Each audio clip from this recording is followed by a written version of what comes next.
it's Brian with GreyWolf again. So today's video is a little unusual for my channel.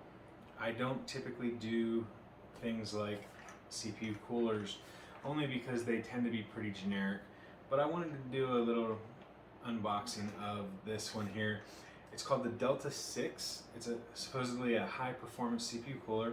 Now I don't do testing myself, but later on down the road when I do use it, I will make note of whether it does a good job or not.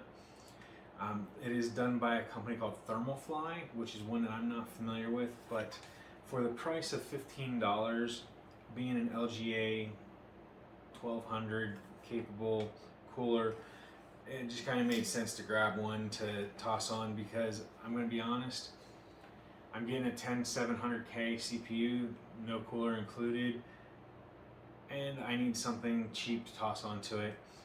But let's take a look and see what we get for our $15 plus tax on Amazon. Now this is going to be a no thrills CPU cooler. I mean, like I said, it's 15 bucks.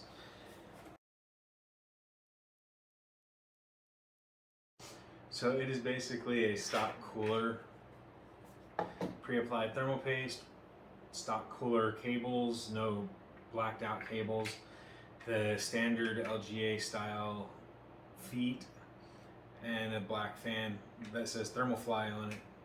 So honestly, it's nothing more than a stock cooler for Intel. That's literally it. So if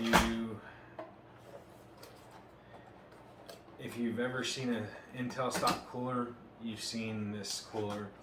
The only difference is that it says Thermalfly on it instead of Intel.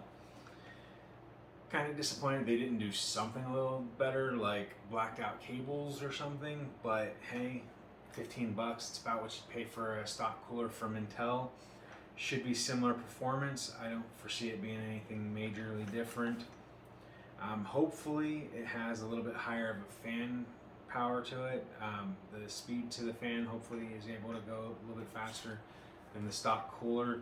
That way it can keep it cooler than a regular stock one.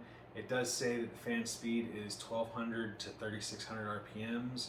At 3600 RPMs though, you're going to be getting some noise from it, so do keep that in mind. It does say that it's capable of up to 95 watts. Most of the 10 series that I can remember is 65 watts, but the i7s and the i9s I believe are 125 watts. So it'll be pushing it for the cooler. But from what I've researched, those TDP ratings of watts, they're kind of pointless because everybody rates them differently. So the 95 watts on this could be the equivalent to 65 watts on an i3, or it could be the equivalent of 125 watts on an i7. But for a cooler that fits the socket 775, 1150 series, 1150, 1151, 1155, and 1156, as well as the 1200 series, which is 10th and 11th gen, for 15 bucks you really can't go too wrong.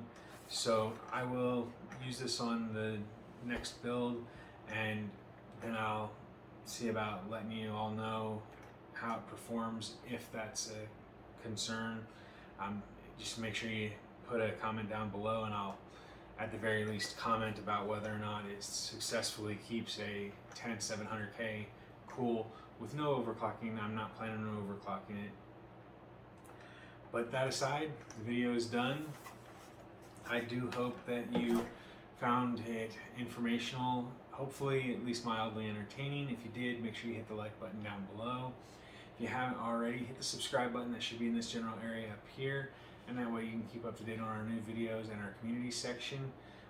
You can also keep track of us on Twitter at TowersGrey. And then if you have any questions for myself about the channel or about the product, make sure you toss those in the comment section down below. So thanks for watching, everyone. I hope you have a wonderful day. Bye for now.